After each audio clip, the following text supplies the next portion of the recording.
beginning with our lecture, I would like to say that I declare no financial relationship with commercial interest relevant to this presentation. I would like to start the presentation breaking the ice a little bit, because when we talk about complications in any type of facial fracture, we're dealing with problem.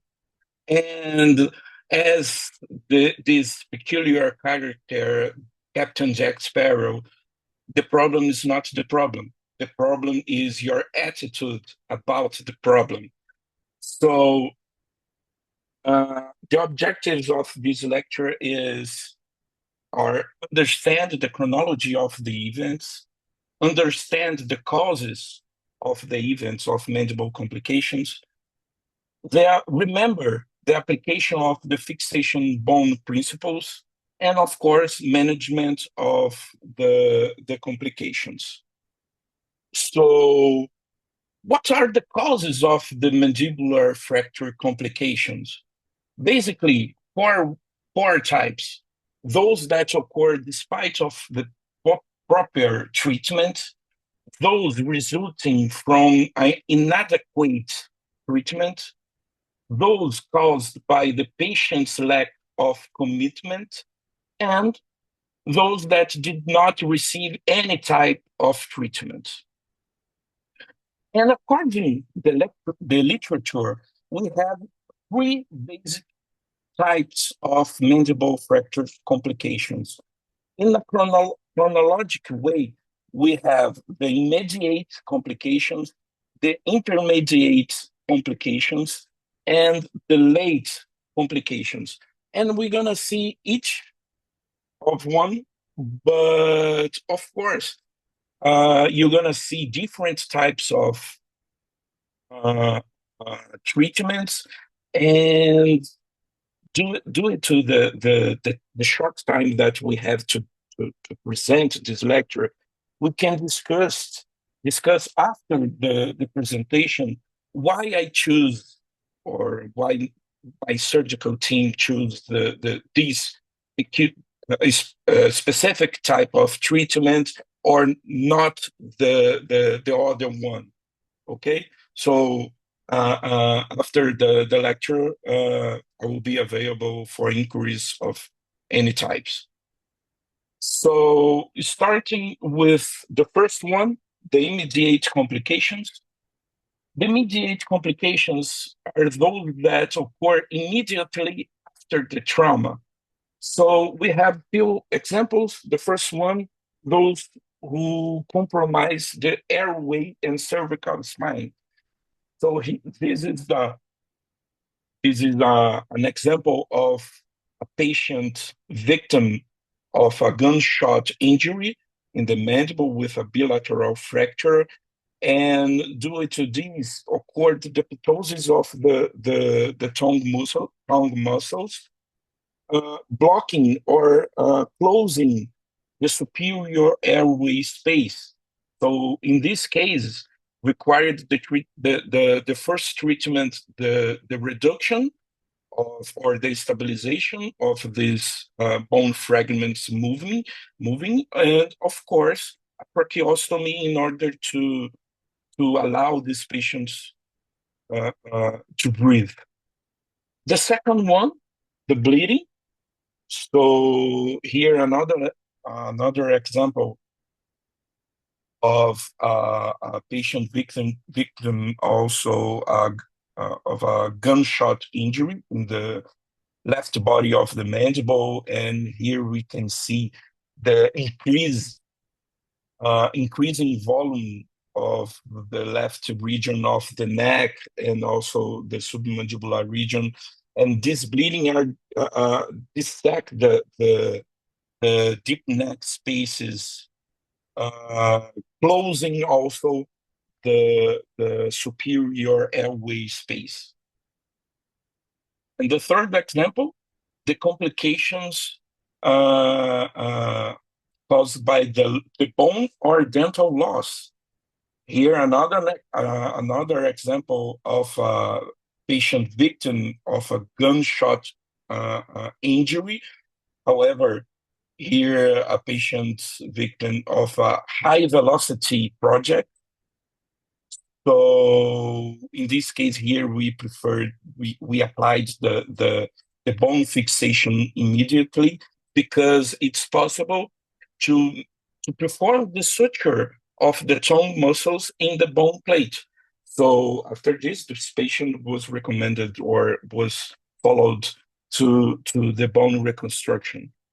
And just a little example of the tooth displacement to deep neck space.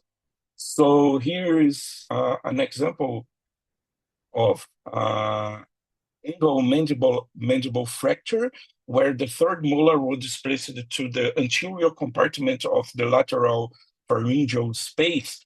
And in this case here, the anterior compartment, we don't have nothing of important anatomic structure. However, in the posterior compartment, we have the carotid artery and also the jugular vein. So the only thing that can separate the anterior to the posterior compartment is connective tissue. So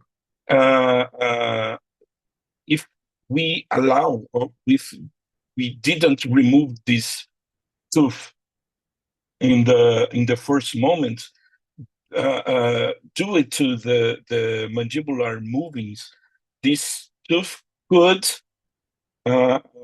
go to the posterior compartment, making more difficult surgical procedure.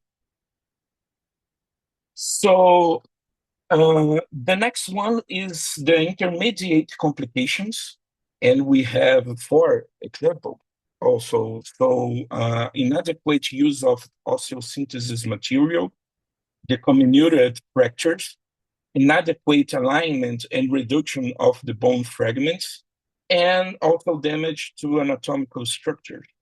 So this is an example of mandible fracture. This patient went to our ambulatory with this image after a tooth removal. So we tried to understand the history, the clinical history of this patient. So she brings us the last X-ray, and we can see here the third molar occupying the whole height of the mandibular bone.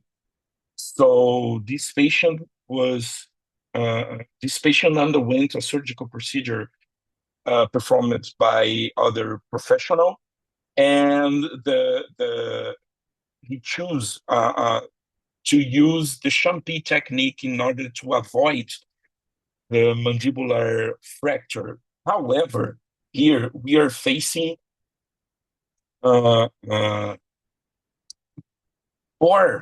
quality of bone, and after 3 weeks, this was the image X-ray that the patient came to us.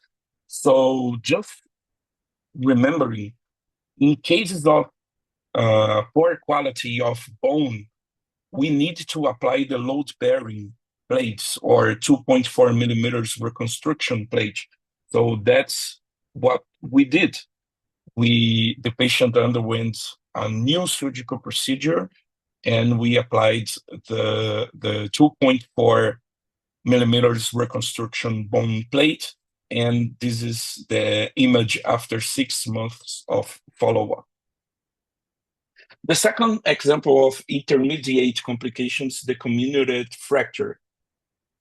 To treat this fracture here, we have several treatments as well, but we followed the recommendations of Dr. Alpert.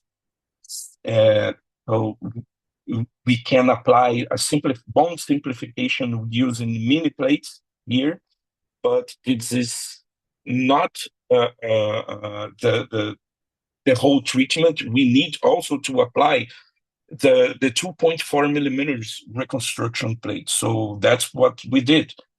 We placed 1.5 millimeters bone plate here in order to simplificate the fractures. And after, we placed the 2.4 millimeters reconstruction locking plate. And here's the patients after 3 months of follow-up with suitable bone repair. This is an example of inadequate alignment and reduction of the fracture. This patient came to our ambulatory after, I guess, 1.5 or 2 months after surgical procedure to treat bilateral mandible fracture.